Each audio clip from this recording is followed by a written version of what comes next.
বিসমিল্লাহির রহমানির রহিম।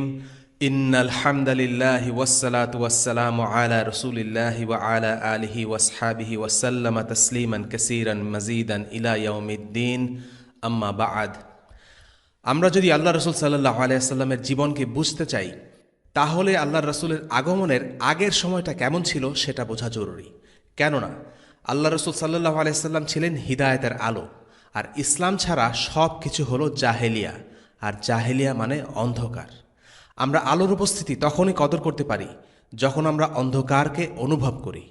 তাই রাসূলুল্লাহ সাল্লাল্লাহু আলাইহি ওয়াসাল্লামের সিরাহ জানার সময়ে তৎকালীন আরব ও বিশ্বের অবস্থা সম্পর্কে জানাটা জরুরি।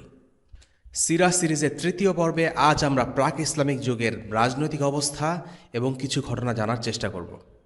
আল্লাহ রসুল সাল্লাল্লাহু আলাইহি ওয়াসাল্লামের একটি হাদিসে ইসলাম পূর্ববর্তী সময়টার সারাংশ পাওয়া যায়। রাসূলুল্লাহ সাল্লাল্লাহু আলাইহি ওয়াসাল্লাম বলেন, আমার রব আজকে আমাকে যা শিক্ষা দিয়েছেন তা থেকে তোমাদেরকে এমন বিষয়ে শিক্ষা দেওয়ার জন্য তিনি আমাকে আদেশ করেছেন যে বিষয় সম্পর্কে তোমরা জানো না।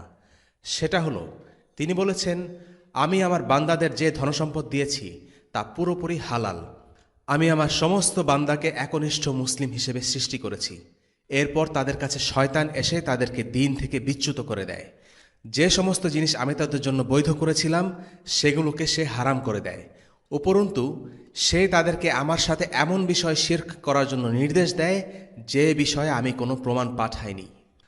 আল্লাহ তাআলা পৃথিবীবাসীদের প্রতি দৃষ্টি দিলেন, আরব অনারব সকলকে প্রচণ্ড অপছন্দ করলেন, শুধু আহলে কিতাবের কিছু লোককে ছাড়া। এই অংশটা বিশেষভাবে আবার খেয়াল করুন। আল্লাহ তাআলা পৃথিবীবাসীদের প্রতি দৃষ্টি দিলেন, আরব অনারব সকলকে প্রচণ্ড অপছন্দ করলেন, শুধু আহলে কিতাবের কিছু লোককে ছাড়া। সময়টা ছিল পৃথিবীর ইতিহাসে অন্ধকারতম সময়ের একটি, যখন মানুষের মাঝে হুদা বা পথনির্দেশ নেই। তাওহীদ ছিল দুষ্প্রাপ্য। অল্প কিছু মানুষই এক আল্লাহর ইবাদত করত। মানুষের বিশ্বাসে শিরক রীতিমতো সিংহাসন গেড়ে বসেছে। আরবের মুশরিকরা মাটি দিয়ে মূর্তি বানাতো আর সেসবের পূজা করত, আর বলতো এই মূর্তিগুলো তাদের আল্লাহর নিকটবর্তী করে দেবে। অর্থহীন বিশ্বাস আর আচার সর্বস্বতা ছিল আরবের পৌত্তলিকদের ধর্ম। সমগ্র আরবে কয়েকটা ধর্ম প্রভাবশালী ছিল। তার মধ্যে ইহুদিরা ছিল এমন এক জাতি যারা মুখে অনেক ধর্মীয় বিধিবিধানের কথা বললেও তাদের অন্তরে ধর্মের কোনো প্রভাব ছিল না। তাদের ধর্ম পালন ছিল নাম সর্বস্ব। নিজেদের সুবিধা মতো তারা ধর্ম পালন করত, অন্তরে তাকওয়ার ছাপ ছিল না। ইহুদি ধর্মীয় নেতারা ছিল নীতিহীন, দুর্নীতিপরায়ণ। রোমান সাম্রাজ্যের প্রভাবে তারা সত্যিকারের দিন থেকে দূরে সরে এসে নানা রকম কুসংস্কারে বিশ্বাস করতে শুরু করে। আল্লাহ ও নবীদের ব্যাপারে তারা আপত্তিকর ও ভ্রান্ত ধারণায় বিশ্বাসী ছিল।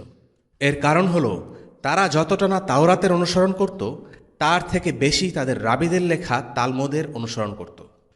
অপরদিকে খ্রিস্টানরা ছিল খোদ ঈসা আলাইহিসসালামের উপর বিভ্রান্ত। তাদের মধ্যে ছিল অনেকগুলো ফিরকা। ঈসা আলাইহিসসালামকে কেউ কেউ মনে করত আল্লাহ, কেউ মনে করত আল্লাহর পুত্র। খ্রিস্টান যাজকদের নবীর সমপর্যায়ে মনে করা হতো। পৌত্তলিকরা মনে করত মূর্তি হলো আল্লাহ ও তাদের মাঝের মাধ্যম। আর খ্রিস্টানরা বিশ্বাস করতে শুরু করল তাদের ধর্মযাজকরা আল্লাহ ও তাদের মধ্যে মাধ্যম। তারা ঈসা আলাইহিসসালামের উপর ঐশ্বরিক গুণাবলী আরোপ করে, আর এভাবে তাদের তাওহীদ নষ্ট হয়ে যায় এবং তাদের বিশ্বাস শিরক দ্বারা দূষিত হয়ে যায়। তবে হাতে গোনা কিছু অল্প খ্রিস্টান ছিল যারা ছিল তাওহীদে বিশ্বাসী। আরও ছিল ইরানের মাজুসি। তারা উপাসনা করত আগুনের। তারা দুই খোদায় বিশ্বাস করত, ভালো বা কল্যাণের খোদা এবং খারাপ বা মন্দের খোদা। ভারত এবং মধ্য এশিয়ায় হিন্দু ও বৌদ্ধরা মূর্তি পূজা করত। অর্থাৎ শুধু আরব নয়, সমগ্র বিশ্ব ছিল শিরকের অন্ধকারে নিমজ্জিত। আর এই অন্ধকারের ঘন ঘটায় আল্লাহ রসুল সাল্লাল্লাহু আলাইহি ওয়াসাল্লাম এলেন আলো হয়ে। রাজনৈতিক অবস্থার কথা বলতে গেলে তৎকালীন বিশ্বের সবচেয়ে শক্তিশালী রাজনৈতিক শক্তি ছিল দুটি: পূর্ব রোমান বা বিজেন্টিন সাম্রাজ্য ও পারস্য সাম্রাজ্য। বলা যেতে পারে এই দুটি ছিল সে যুগের পরাশক্তি বা সুপার পাওয়ার। পূর্ব রোমান সাম্রাজ্যের রাজধানী ছিল কনস্ট্যান্টিনোপল বা বর্তমানের ইস্তাম্বুল। তাদের অধীনে ছিল তুরস্ক, গ্রিস, জর্ডান, মিশর, ইটালি, সিরিয়া এই দেশগুলো। পারস্যের রাজধানী ছিল টেসিফান, বর্তমানে বাগদাদের কাছাকাছি। তাদের অধীনে ছিল Iraq, Iran, Bahrain, Kuwait, Oman, আরব আমিরাত ইত্যাদি। তবে তাদের সীমারেখা কখনোই স্থির ছিল না। কখনো তাদের সাম্রাজ্য নতুন অঞ্চল দখল করত, কখনো অন্য কোনো শক্তি তাদের অঞ্চল দখল করে ছিনিয়ে নিত। এই দুটো সাম্রাজ্যের মধ্যে যুদ্ধ চলে আসছিল দীর্ঘ সময় ধরে। কখনো পারস্য ছিল এগিয়ে, কখনো রোমানরা এগিয়ে। শাম অঞ্চল, বর্তমানে জর্ডান, সিরিয়া, লেবানন ও ফিলিস্তিন ছিল তাদের বিরোধের অন্যতম একটি ক্ষেত্র। আর আরব ছিল অনেকগুলো গোত্রে বিভক্ত। আরবরা তখন এতটাই বর্বর ছিল যে রোমান বা পারস্য কেউই আরব বেদুইনদের দখল করে তাদের শাসন করার ব্যাপারে আগ্রহ দেখায়নি। আরবদের কিছু গোত্র ছিল স্বাধীন, আর কিছু গোত্র পার্শ্ববর্তী রোমান বা পারস্য সাম্রাজ্যের ভেসেল স্টেট বা আজ্ঞাবহ শক্তি হিসেবে কাজ করত। আর আরবদের মাঝে সবচেয়ে সম্মানিত ও শক্তিশালী ছিল কোরাইশরা। রসুলুল্লাহ সাল্লাহ আলাইসাল্লাম তার জীবদ্দশাতেই এই দুই সাম্রাজ্যকে রাজনৈতিকভাবে চ্যালেঞ্জ করেছিলেন। মুতা ও তাবুক, এই দুটো যুদ্ধ ছিল রোমানদের সাথে। পারসিকদের সাথে যদিও আল্লাহ রসুল সাল্লাহ আলাইসাল্লামের সময়ে কোনো সামরিক সংঘাত হয়নি, তাদের সাথে যুদ্ধের সূচনা হয়েছিল খোলাফায়ে রাশিদিনের সময়ে। এই দুটো শক্তি ইসলামের ইতিহাসে বিশেষ গুরুত্বপূর্ণ, কারণ এই দুই পরাশক্তির সাথে মুসলিমরা ব্যাপকভাবে যুদ্ধে লিপ্ত হয়েছিল আল্লাহ রসুল সাল্লাহ আলাইসাল্লামের ওফাতের ঠিক পরপরই। এখন জানা যাক আরব কারা, কোথা থেকে আরব জাতির উদ্ভব হল। জাতিগতভাবে আরবদের তিন ভাগে ভাগ করা যায়। প্রথমত আল আরব আল বাঈদা বা প্রাচীন আরব। কোরআনে যে আদ ও সামুদ জাতির কথা বলা হয়েছে, যাদের কাছে হুদ ও সালিহ আলাইহিসসালাতুসসালামকে পাঠানো হয়েছিল, তারা ছিল আরব আল বাঈদা। কোরআনে উল্লিখিত ইয়েমেনের সাবারাজ্যও ছিল আরব আল বাঈদা। তবে তাদের এখন কোনো উত্তরসূরি নেই। ইসলামের আগমনের পূর্বেই এই আরবরা পৃথিবীর বুক থেকে হারিয়ে যায়। দ্বিতীয়ত আল আরব আল আরিবা বা কাহতানি আরব। এদের পিতা হল ইয়ারব এবেন ইয়াসজুব এবেন কাহতান। মূলত ইয়েমেনের রাজার ছিল কাহতানি আরব। আরবের দক্ষিণ দিকে এদের বসবাস। এবং তৃতীয়ত আল আরব আল আদনানি। তাদের বংশীয় ধারা শুরু হয়েছে আদনান নামের এক ব্যক্তি থেকে। তারা বিশুদ্ধ আরব ছিল না, বরং তাদের সাথে অনারবদের মিশ্রণ হয়েছে। আল্লাহ রসুল সাল্লাহ আলাইসাল্লাম ছিলেন আদনানি আরব। আরবের উত্তরে আদনানি গোত্রগুলো থাকত। ইসমাইল আলাইসাল্লামের যে বংশধারা, সেখান থেকেই একটি ধারা হলো আদনানি আরব। আর আরবদের ইতিহাসের কথা বললে ইব্রাহিম আলাইসাল্লাম মক্কায় জনবসতি এবং জমজম কূপের ইতিহাস চলে আসে। ইব্রাহিম আলাইসাল্লাম তার স্ত্রী হাজেরা ও সদ্যজাত পুত্র ইসমাইলকে নিয়ে হিজাজের উদ্দেশ্যে যাত্রা করেন। তিনি তাদেরকে যে জায়গাটিতে নিয়ে যান, সেই জায়গাটি এখন মক্কা নামে পরিচিত। ওই সময় মক্কা ছিল জনমানব শূন্য। তবে যে স্থানে কাবা নির্মাণ করা হয়েছিল, তা সৃষ্টি শুরু থেকেই পবিত্র ছিল। ইব্রাহিম আলাইসাল্লাম তার স্ত্রী ও পুত্রকে অল্প কিছু পানি ও এক থলে খেজুর সহ সেই নিরিবিলি জায়গায় রেখে আসেন। তারপর কিছু না বলেই সেখান থেকে উল্টো পথে হাঁটা শুরু করেন। হাজেরা আলাইসাল্লাম বুঝতে পেরেছিলেন যে তার স্বামী তাদেরকে রেখে যাবেন, কিন্তু তিনি এটা আশা করেননি যে এরকম জনমানবহীন মরুভূমির মাঝে তিনি তাদেরকে এভাবে ফেলে চলে যাবেন। তিনি স্বামীর পিছে পিছে গিয়ে প্রশ্ন করেন, ইব্রাহিম, আপনি কি আমাদেরকে এখানে ফেলে রেখে যাচ্ছেন? এখানে না আছে কোনো জনবসতি, না কোনো ফল ফসল। ইব্রাহিম আলাইসাল্লাম চুপ করে রইলেন। তার স্ত্রী আবারও সেই একই প্রশ্ন করল। ইব্রাহিম আলাইসাল্লাম কোনো উত্তর দিলেন না। তৃতীয়বার জিজ্ঞেস করা হলো, তখনও তিনি নিশ্চুপ। হাজেরা আলাইসাল্লাম প্রশ্ন করলেন, তবে কি আল্লাহ তাআলা আপনাকে এই নির্দেশ দিয়েছেন? এবার উত্তরে এলো, হ্যাঁ। হাজেরা বললেন, তাহলে চিন্তার কোনো কারণ নেই। আল্লাহ তাআলাই আমাদের দেখাশোনা করবেন, তিনি আমাদের কখনোই অবহেলা করবেন না।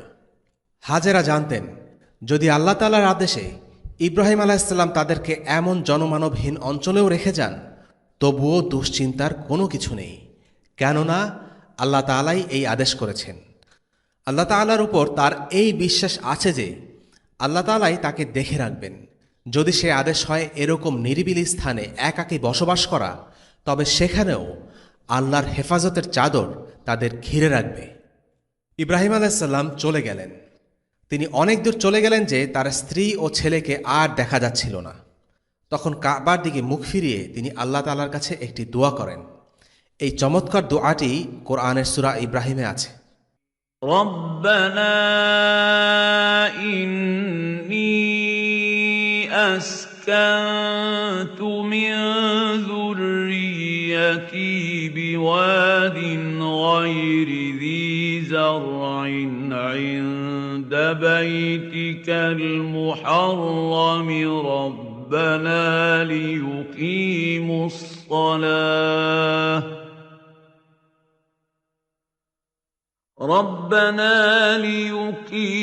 الصلاة فاجعل أفئدة من الناس تهوي إليهم وارزقهم من الثمرات لعلهم يشكرون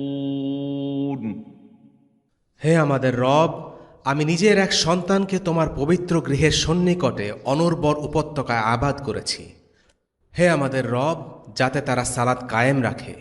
আপনি কিছু লোকের অন্তর তাদের প্রতি অনুরাগী করে দিন এবং তাদেরকে রিজিক প্রদান করুন ফল ফলাদি থেকে, যাতে তারা কৃতজ্ঞতা প্রকাশ করে। সূরা ইব্রাহিম আয়াত ৩৭। মাসলোস হায়ারার্কি অফ নিডস নামে একটি থিওরি বা তত্ত্ব আছে, যেখানে মানুষের বিভিন্ন চাহিদাকে একটি পিরামিড আকারে দেখানো হয়েছে। এই পিরামিডের সবচেয়ে নিচের স্তরে আছে মানুষের শারীরবৃত্তীয় চাহিদা অথবা ফিজিওলজিক্যাল নিডস। অর্থাৎ এই তত্ত্ব অনুসারে শারীরিক চাহিদা যেমন খাদ্য গ্রহণ মানব জাতির জন্য সবচেয়ে গুরুত্বপূর্ণ চাহিদা। গুরুত্বের দিক থেকে এর পরে আছে যথাক্রমে সামাজিক চাহিদা, আধ্যাত্মিক চাহিদা এবং পিরামিডের চূড়ায় আছে আত্মোপলব্ধি, নিজের সম্ভাবনা ও প্রতিভাকে আবিষ্কার করে তা বিকশিত করতে ধাবিত হওয়া বা সেলফ অ্যাকচুয়ালাইজেশন। মাসলোর এই তত্ত্ব অনুসারে বলতে হয়, একজন মানুষ প্রথমে তার শারীরবৃত্তীয় চাহিদা পূরণ করতে সচেষ্ট হবে, তারপর দলবদ্ধ হয়ে থাকতে শুরু করবে, এরপর ধর্মের খোঁজ করবে এবং সবশেষে সে নিজস্ব স্বকীয়তা ও সৃষ্টিশীলতার সন্ধান করতে শুরু করবে। কিন্তু ইব্রাহিম আলাইহিসসালামের দোয়াতে এই তত্ত্বের পিরামিড থেকে সম্পূর্ণ উল্টো রূপে দেখা যায়। তিনি তার পরিবারের জন্য আল্লাহ তাআলার কাছে প্রথমেই যা চেয়েছেন তা হল লিয়ুকিমুস-সালাহ, যেন তারা সালাত কায়েম করে। অর্থাৎ তিনি প্রথমে অগ্রাধিকার দিয়েছেন আধ্যাত্মিক চাহিদার পূরণের প্রতি। এরপর তিনি দোয়া করেছেন ফাজআল আফইদাতাম মিনান নাস, আপনি কিছু লোকের অন্তরকে তাদের প্রতি আকৃষ্ট করুন। এখানে তিনি তার পরিবারের জন্য মানুষের অন্তরে ভালোবাসা গড়ে দেওয়ার জন্য আল্লাহ তাআলার কাছে অনুরোধ করছেন। এটি হলো তার পরিবারের জন্য সামাজিক চাহিদা। সবশেষে আল্লাহ তাআলার কাছে তিনি যা চাইলেন তা হলো রিজক, অর্থাৎ তাদের শারীরবৃত্তীয় চাহিদা পূরণ। ওয়ারজুকহুম মিনাস সামারাত, তাদেরকে ফল ফলাদি দ্বারা রুজি দান করুন। তবে এখানে এটাও লক্ষণীয় যে ইব্রাহিম আলাইহিসসালাম তার দুআর শেষ অংশে শুধুমাত্র রুজির ব্যবস্থা করে দেওয়ার জন্যই অনুরোধ করেননি, বরং এর সাথে ইবাদতের ব্যাপারটিও যুক্ত করে দিয়েছেন। তিনি বলেছেন লাআল্লাহুম ইয়াশকুরুন, যেন তারা শুকরিয়া আদায় করে, কৃতজ্ঞতা প্রকাশ করে। ইব্রাহিম আলাইহিসসালাম চলে গেলেন। বিবি হাজেরার কাছে যে অল্প খাবার ছিল তা কিছুদিনের মধ্যেই শেষ হয়ে গেল। আর ইসমাইল আলাইহিসসালাম তখনও ছিলেন দুধের শিশু। হাজেরা তার শিশুকে বুকের দুধ খাওয়াচ্ছিলেন, কিন্তু সেই দুধও একসময় শুকিয়ে গেল। ইসমাইল প্রচণ্ড ক্ষুধায় কাঁদছে। সন্তানের কান্না সহ্য করতে না পেরে মা খাদ্যের খোঁজে বের হলেন। একটি পাহাড় বেয়ে উপর উঠতে লাগলেন। এ পাহাড়ই পরে আস-সাফা নামে পরিচিত হয়েছিল। সেই পাহাড়ের উপরে উঠে একবার ডানে তাকান, আবার বাঁয়ে তাকান, কিন্তু কাছাকাছি কোনো মানব বসতির সন্ধান দেখতে পেলেন না। এরপর পাহাড় থেকে নেমে উপত্যকায় ফিরে এলেন। কাপড় গুটিয়ে এবার উঠতে লাগলেন আরেকটি পাহাড়ে, পরবর্তীতে যা আল মারওয়া নামে পরিচিত হয়। এই পাহাড়ের চূড়ায় উঠেও ডানে বাঁয়ে তাকাতে লাগলেন, কিন্তু এবারও কাউকে দেখতে পেলেন না। একদিকে পুত্র ইসমাইল প্রচণ্ড ক্ষুধায় কাতরাচ্ছে, অন্যদিকে মা হাজেরা কিছু পাওয়ার আশায় আস-সাফা ও আল মারওয়া পাহাড় দুটির মাঝে ছোটাছুটি করছেন। এভাবে ইতিমধ্যে 7 বার 2 পাহাড়ে ওঠানামা করা হয়ে গেছে। 7ম তিনি যখন পাহাড়ের চূড়ায় উঠলেন, তখন একটি আওয়াজ শুনতে পেলেন। আওয়াজটি কোথা থেকে এসেছে তা বোঝার জন্য আশেপাশে তাকাতে লাগলেন। হঠাৎ অবাক বিস্ময় আবিষ্কার করলেন যে শিশু ইসমাইল আলাইহিসসালামের পায়ের কাছ থেকে আওয়াজটি আসছে। আল্লাহ তাআলার নির্দেশে জিবরিল আলাইহিসসালাম সেখানে জমজম কূপ খনন করে দিয়েছেন, আর হাজেরা আলাইহিসসালাম এই কূপের আওয়াজই শুনতে পেয়েছিলেন। প্রচণ্ড খুশিতে তিনি পানির উৎসের দিকে দৌড়ে গেলেন। মরুভূমিটি শুষ্ক ছিল, তাই পানি শুকিয়ে যেতে পারে চিন্তা করে হাজেরা আলাইহিসসালাম পানি ধরে রাখার জন্য কুয়ার মতো একটি জায়গা তৈরি করলেন। এই ঘটনা বর্ণনা করার সময় রাসূলুল্লাহ সাল্লাল্লাহু আলাইহি ওয়াসাল্লাম বলেছিলেন, ইসমাঈল আলাইসাল্লামের মায়ের উপর আল্লাহ তাআলা রহম করুন, তিনি যদি এভাবেই তা ফেলে রাখতেন তাহলে সেখান থেকে নদী প্রবাহিত হয়ে যেত। অর্থাৎ তিনি কুয়া বানিয়ে যদি পানি ধরে না রাখতেন তাহলে তা থেকে একটি নদী প্রবাহিত হতো। চোখের সামনে ক্ষুধায় কাতর পুত্রের কষ্ট ও কান্না দেখে নিশ্চয়ই হাজেরা অনেক কষ্ট পাচ্ছিলেন। তার বুক ভেঙে গিয়েছিল, হয়তোবা তিনি কাঁদছিলেনও, কিন্তু তিনি ছিলেন একজন মুমিনা ও মুত্তাকি বান্দা। আল্লাহ আজ্জা ওয়া জাল তাকে পরীক্ষা করছিলেন। আল্লাহ তাআলা তার জন্য এক মহাপুরস্কার ঠিক করে রেখেছিলেন, কিন্তু হাজেরা তা জানতেন না। তাই তিনি নিশ্চয়ই প্রচণ্ড কষ্টের মাঝে ছিলেন। বিবি হাজেরার এই ঘটনা বর্ণনা করার সময় রাসূলুল্লাহ সাল্লাল্লাহু আলাইহি সাল্লাম বলেছিলেন, আর এ কারণেই আমরা হজের সময় সাফা মারওয়া ওঠানামা করি। অর্থাৎ আজ পর্যন্ত আমরা হাজেরার পদাঙ্ক অনুসরণ করে এসেছি। হাজেরা যদি জানতেন যে এমন এক সময় আসবে যখন সারা বিশ্বের লক্ষ লক্ষ মুসলিম তার পদাঙ্ক অনুসরণ করবে, তাহলে তিনি মুখে এক চিলতে হাসি নিয়েই সাফা মারওয়া ওঠানামা করতেন। তবে এই ঘটনা থেকে আমাদের অনেক কিছু শেখার আছে। মাঝে মাঝে আল্লাহ আমাদেরকে বিশেষ কিছু পরিস্থিতির মধ্যে ফেলে পরীক্ষা নেন, কিন্তু আমরা জানি না আল্লাহ তাআলা আমাদের জন্য কি ঠিক করে রেখেছেন। কোনো কঠিন পরিস্থিতির মুখোমুখি হলে আমাদের মনে রাখতে হবে যে হাজেরাও এক সময় কষ্টকর পরিস্থিতির মধ্যে দিয়ে গিয়েছিলেন, আর সেই মুহূর্তে আল্লাহ তাআলার উপর তার অগাধ বিশ্বাসের কারণে তাকে দেয়া হয়েছে এক অসাধারণ প্রতিদান। জমজম কূপ সৃষ্টি হলো, মরুভূমিতে পানির অভাব দূর হলো, আর স্বাভাবিকভাবেই শুরু হলো প্রাণের সমাগম। পাখিরা কূপের চারপাশে উড়তে লাগল। সেখানে তখন জুরহুম নামের একটি যাযাবর গোত্র ছিল। এদের আদি নিবাস ছিল ইয়েমেনে, কিন্তু তারা ইয়েমেন ত্যাগ করে এখানে চলে আসে। ইয়েমেনের ইতিহাস থেকে জানা যায় যে বিভিন্ন সময়ে ব্যাপক হারে লোকজন এই স্থান ছেড়ে চলে গিয়েছিল। এরকম একটি ঘটনা কোরআনে উল্লেখ করা হয়েছে। তখন ইয়েমেনে সাবা জাতির বসবাস ছিল। তারাই প্রথমবারের মতো সেখানে একটি বাঁধ তৈরি করেছিল। যে মরুভূমিতে বৃষ্টি হয় না বললেই চলে, সে মরুভূমিতে বাঁধ দেওয়ার কারণে সারা বছর পানি সরবরাহ তৈরি হলো। পানির এই সহজলভ্যতা আরবের মাঝে এক বিশাল জাতির জন্ম দিল। কোরআনে বর্ণিত আছে, তাদের ব্যাপক সম্পদ আর চাষাবাদের কারণে তাদের ভ্রমণ করতে কোনোই কষ্ট হতো না, কেননা তারা বিভিন্ন জায়গা জুড়ে অনেকগুলো উপনিবেশ স্থাপন করেছিল। তাই তাদের থাকা খাওয়ার কোনো জায়গার অভাব ছিল না। কিন্তু এ জাতির লোকেরা আল্লাহ তাআলার অবাধ্য ছিল, তাই আল্লাহ তাআলা তাদের বাঁধ ধ্বংস করে দেন। এর ফলে পুরো এলাকা পানিতে ভেসে যায় এবং লোকজন ইয়েমেন ত্যাগ করে আশেপাশের বিভিন্ন এলাকা যেমন আন-নাজদ, আল হিজাজ, ইরাক, আশ-শাম ও মদিনা ইত্যাদি এলাকা জুড়ে ছড়িয়ে পড়ে। জুরহুম গোত্র অবশেষে হিজাজে এসে বসতি স্থাপন করে। তবে তারা সেই প্লাবনের আগে এসেছিল নাকি পরে, সে সম্পর্কে আল্লাহ তাআলাই ভালো জানেন। মক্কা ও এর আশেপাশের এলাকা সম্পর্কে জুরহুম গোত্রের ভালো ধারণা ছিল। তারা ভালো করে জানত যে ওই এলাকায় পানির কোনো উৎস নেই। তাই ওই এলাকার আশেপাশে ব্যাপক হারে পাখিদের ঘোরাঘুরি করতে দেখে তারা বেশ অবাক হয়ে গেল। সেখানে কি ঘটছে দেখার জন্য 2 জন লোক পাঠালো। তারা ফিরে এসে জানালো যে সেখানে একটি কূপ রয়েছে। এরপর জুরহুম গোত্রের লোকেরা জমজম কূপের কাছে গেল। মা হাজেরার দিকে ছুড়ে দিল এক অদ্ভুত প্রশ্ন, আর তিনিও তাদের অদ্ভুত প্রশ্নের জবাবে অদ্ভুত একটি উত্তরই দিয়েছিলেন। তারা জিজ্ঞেস করেছিল, আমরা কি এখানে বসতি স্থাপন করতে পারি? জুরহুম ছিল যোদ্ধাদের গোত্র, আর তারা কিনা বসতি স্থাপনের জন্য এক মহিলার অনুমতির তোয়াক্কা করছে। বিবি হাজেরা ছিলেন এমন এক মহিলা যার সাথে ওই সময় একমাত্র শিশু সন্তান ইসমাইল ছাড়া আর কোনো পুরুষ ব্যক্তি ছিল না। তারা চাইলেই হাজেরাকে সেখান থেকে এক ধাক্কায় বের করে দিতে পারত, কিন্তু তারা বেশ ভদ্রতা করে তার কাছে অনুমতি চাইল। হাজেরা বললেন, ঠিক আছে, তোমরা থাকতে পারো, তবে আমার একটি শর্ত আছে, আর তা হলো এই কূপ আমার অধীনে থাকবে। ব্যাপারটা বেশ মজার। তিনি ছিলেন একাকী এক মহিলা যার তাদের সাথে পেরে ওঠার কোনো ক্ষমতাই নেই, আর তিনি কিনা তাদের সাথে দর কষাকষি করছেন আর শর্ত আরোপ করছেন, যেখানে কিনা তারা চাইলেই তাকে সেখান থেকে হটিয়ে দিতে পারত। যাই হোক, জুরহুম গোত্র তার এই শর্তে রাজি হয়ে গেল। রাসূলুল্লাহ সাল্লাল্লাহু আলাইহি সাল্লাম বলেছেন, হাজেরা মনে মনে চাইছিলেন যেন এই গোত্র এখানেই বসতি স্থাপন করুক। তিনি চাচ্ছিলেন এখানে একটা জনবসতি গড়ে উঠুক, কিন্তু এটাও চাচ্ছিলেন যেন বিষয়টা যথাযথভাবে হয়। অবশেষে জুরহুম গোত্র জমজম কূপের নিকটস্থ এলাকায় বসতি স্থাপন করে, আর এই এলাকাটি পরবর্তীতে মক্কা নামে পরিচয় লাভ করে। ইসমাঈল আলাইসাল্লাম তাদের মাঝেই বড় হয়ে উঠতে লাগলেন। জুরহুম গোত্রের ভাষা ছিল আরবি।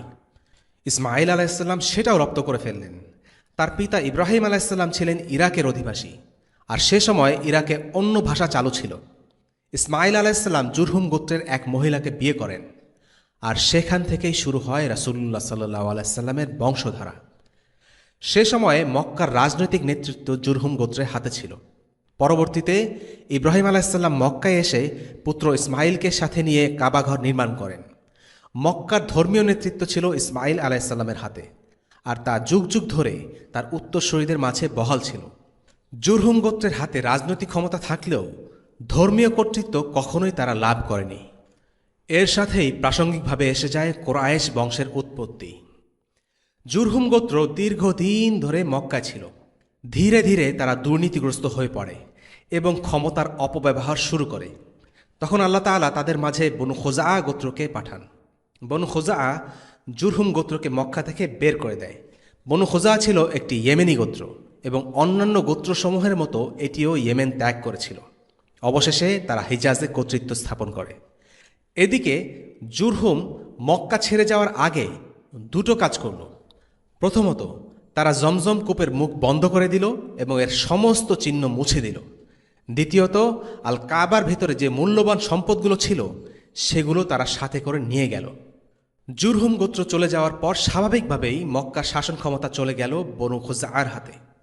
যদিও সে সময় ইসমাঈল আলাইসাল্লামের বংশধররা সংখ্যায় অনেক গুণ বেড়ে যায় এবং অনেক গোত্রে বিভক্ত হয়ে সমগ্র আরবে ছড়িয়ে পড়ে, মক্কায় একটি মাত্র শাখা গোত্র রয়ে যায়, আর এই শাখা গোত্রটির নাম হল কুরাইশ। অর্থাৎ ইসমাঈল আলাইসাল্লাম থেকে উদ্ভূত গোত্রগুলোর একটি হল কুরাইশ। তবে মক্কার কর্তৃত্ব তখনও কুরাইশদের হাতে নয়, বরং বনু খুজাআর হাতেই ছিল। বনু খুজাআর অন্যতম নেতা ছিল আমর ইবনে লুহাই আল খুজাই। আরবের ধর্মীয় পটভূমির আলোচনায় তাকে নিয়ে বিশদভাবে আলোচনা করা হবে। অন্যদিকে কুরাইশদের নেতা ছিল কুসাই বিন কালব। সে সকল কুরাইশকে ঐক্যবদ্ধ করে বনু খুজাআর বিরুদ্ধে বিদ্রোহ করে এবং তাদেরকে পরাজিত করে মক্কা থেকে বের করে দেয়। প্রথমবারের মতো মক্কার রাজনৈতিক ও ধর্মীয় উভয় নেতৃত্ব কুসাই তথা কুরাইশদের হস্তগত হয়। কুসাইয়ের হাতে তখন কাবা ঘরের অভিভাবকত্ব চলে আসে। সে একই সাথে কাবা ঘরের সিকায়াহ ও নিফাদার ব্যাপারে কর্তৃত্বশীল হয়। সিকায়াহ ও নিফাদা হল কাবায় আগত হাজিদের খাবার ও পানি পান করানোর দায়িত্ব। এই কাজগুলো সাধারণভাবে খুব আহামরি মনে না হলেও আরবে আল্লাহ তাআলার অতিথিদেরকে আপ্যায়ন করতে পারাটা অত্যন্ত সম্মানজনক একটি ব্যাপার ছিল। এই দায়িত্ব লাভের মাধ্যমে হজ করতে আগত হাজিদের মেহমানদারির দায়িত্ব বর্তায় কুরাইশদের উপর। তৎকালীন কুরাইশদের রাজনৈতিক পরিষদ আর নাদওয়ার কর্তৃত্ব কুসাই বিন কলবের হাতে ছিল। আর নাদওয়া ছিল অনেকটা বর্তমান যুগের সংসদের মতো।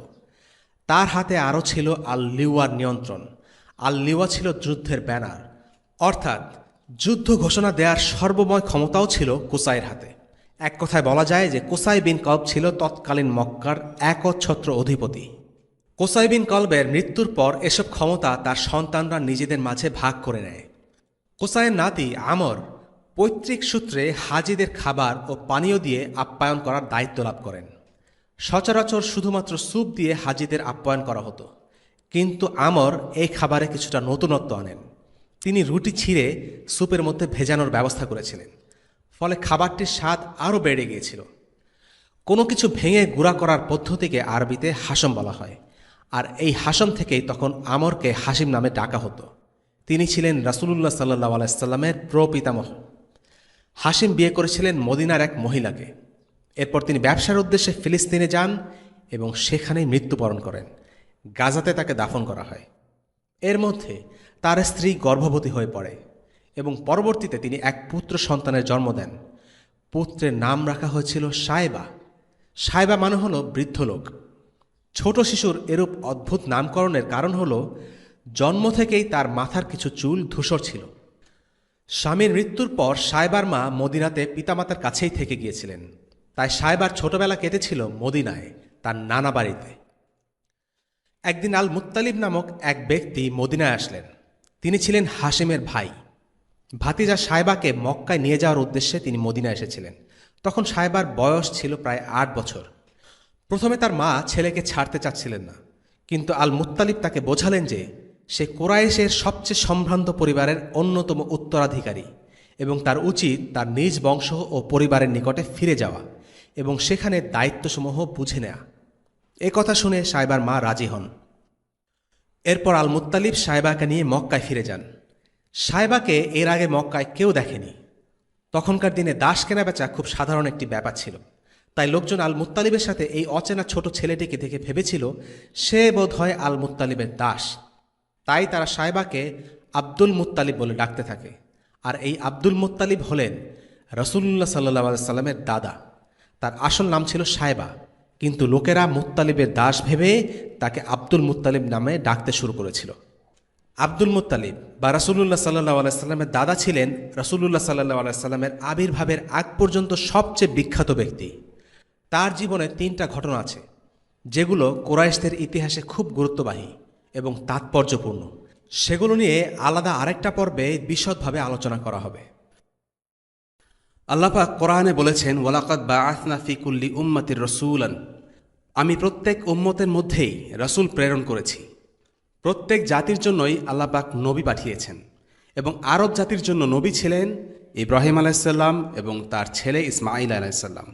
এজন্য কোরআনে আল্লাহ পাক একাধিকবার বলেছেন, মিল্লাত আবিকুম ইব্রাহিম, এই হলো তোমাদের পিতা ইব্রাহিমের ধর্ম। ইব্রাহিম আলাইহিস সালাম দ্বীন ইসলাম প্রতিষ্ঠা করার সময় কিছু প্রথা প্রতিষ্ঠা করে যান। তার মধ্যে একটি হলো মক্কার পবিত্রতা। মক্কার পবিত্রতাকে আমরা হারাম বলে থাকি। নিষিদ্ধর যে অনুবাদ হারাম, এই হারাম সেই একই শব্দ। হারাম বলার পেছনে কারণ হলো কিছু কাজ মক্কার বেষ্টনীর বাইরে হালাল কিন্তু ভিতরে হারাম। এটা একটা পবিত্রতা। উদাহরণস্বরূপ, আপনি এই হারাম বেষ্টনীর ভিতরে কোনো শিকার করতে পারবেন না। একটা হরিণ দেখলেন কিন্তু একে শিকার করা যাবে না, এটা এখানে নিষিদ্ধ। এবং এখানে কোনো গাছ উপড়ে ফেলা যাবে না, এমনকি কোনো কারণ ছাড়া গাছ থেকে একটা পাতাও ছেঁড়া যাবে না। আল্লাহ সুবহানাহু ওয়া তাআলা সূরা আলে ইমরানের ৯৭ নম্বর আয়াতে বলছেন, ওয়ামান দাখালাহু কানা আমিনা, যে এর মধ্যে প্রবেশ করল সে নিরাপত্তা লাভ করল। এবং এই নিয়মটা আজও পর্যন্ত বহাল আছে ইসলামিক শরিয়াতে।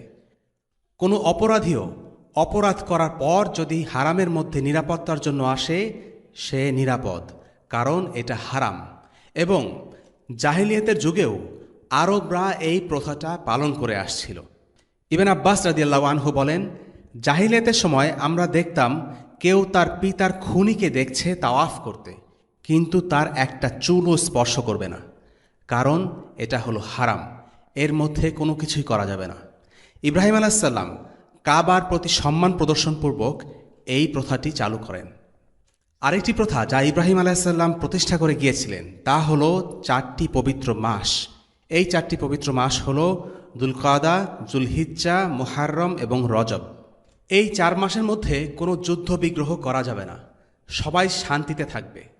এবং এই পবিত্র 4 মাসের কারণে তাদের অর্থনীতিটা অনেকটা চাঙ্গা হতো। যেসব গোত্র নিজেদের মধ্যে যুদ্ধে লিপ্ত ছিল তারাও ব্যবসা করার সুযোগ পেত এবং এভাবে সমাজে শান্তি বিরাজ করত। এবং সবচেয়ে গুরুত্বপূর্ণ প্রথাটি যা তিনি প্রতিষ্ঠা করে গিয়েছিলেন তা অবশ্যই হজ এবং তার রীতিনীতি। এর মধ্যে আছে তাওয়াফ করা, সাফা মারওয়ার মধ্যে সাই করা, হারামের বাইরে পশু কোরবানি করা এবং পশুকে সাজানো। পশুকে সাজানোর ব্যাপারটা আমরা অনেকেই জানি না, কিন্তু আমাদের শরীয়তেও আছে। যখন আমরা পশুকে কোরবানির জন্য সিলেক্ট করি তখন তাকে সাজাই। আগে লোকেরা দূর দূরান্তের গ্রাম থেকে শহর থেকে পশু নিয়ে যেত কোরবানি করার জন্য এবং সেই পশুকে সাজানো হতো, তাদের গলায় মালা দেয়া হতো, যাতে সবাই বোঝে যে এই পশুগুলো কোরবানির জন্য নেওয়া হচ্ছে। এই প্রথা কোত্থেকে আসলো? অবশ্যই ইব্রাহিম আলাইহিস সালামের কাছ থেকে।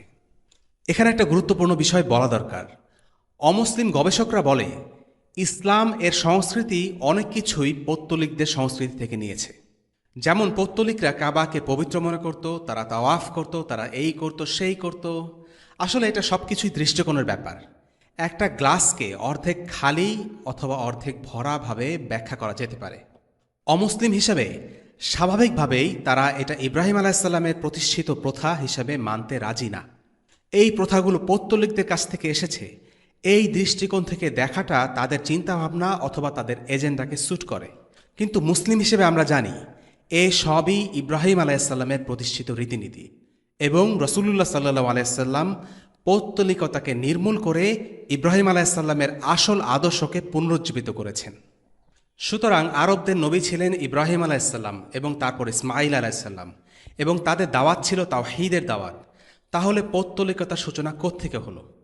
আসলে তারা প্রথমত মুসলিমই ছিল, কিন্তু কালের পরিক্রমায় তারা একটা সময়ে এসে মুশরিক হয়ে যায়। রাসূলুল্লাহ সাল্লাল্লাহু আলাইহি সাল্লামের আমলে আরবে মূলত 3টি ধর্মের প্রচলন ছিল: পৌত্তলিকতা, ইহুদি এবং খ্রিস্ট ধর্ম। এবং আরবে শিরকের উদ্ভব বা পৌত্তলিকতার সূচনার ইতিহাস বলতে গেলে প্রথমে যে ব্যক্তির নামটি আসে সে হল আমর বিন লুহাই আল খুজাই, যে ছিল খুজা গোত্রের নেতা। সে ছিল বেশ উদারমনা এবং ক্ষমতাবান এক ব্যক্তি। তাকে তার গোত্রের লোকেরা অনেক সম্মান করত। তারা তাকে এতটাই সম্মান করত যে তার কথাকে আইন হিসেবে মেনে নিত। একবার আমর বিন লুহাই ব্যবসার উদ্দেশ্যে আশামে যায়। আশাম বলতে সিরিয়া, ফিলিস্তিন, লেবানন এবং জর্ডানকে বোঝানো হয়ে থাকে। সেখানে সে কিছু মূর্তি দেখে। স্থানীয় লোকদেরকে এগুলোর ব্যাপারে জিজ্ঞাসা করা হলে তারা তাকে বলে, মূর্তিগুলো আমাদের এবং আল্লাহর মধ্যে মধ্যস্থতাকারী। আমরা এক এক রকম সমস্যার জন্য এক এক মূর্তির কাছে সাহায্য চাই। তারা আমাদের হয়ে আল্লাহর কাছে প্রার্থনা করে। মূর্তি পূজার এই প্রথা আমর বিন লুহাই আল খুজাইকে অভিভূত করে। তার মনে হলো যে এই মুহূর্তে আরবদের জন্য এমন একটি প্রথার বিশেষ প্রয়োজন। আরবদের এমন কাউকে দরকার যা তাদের হয়ে আল্লাহর নিকট প্রার্থনা করবে। আমর বিন লুহাই আল খুজাই আশামের লোকদের কাছে একটা মূর্তি চাইল, যেন সেই মূর্তিটি তার গোত্রের লোকদের কাছে নিয়ে যেতে পারে। তারা তাকে হুবাল নামের একটা বিশাল মূর্তি দিল। এটা সেই হুবাল যেটা উহুদের যুদ্ধের পর আবু সুফিয়ান বলেছিল, উলু হুবাল, হুবাল জয়ী হয়েছে।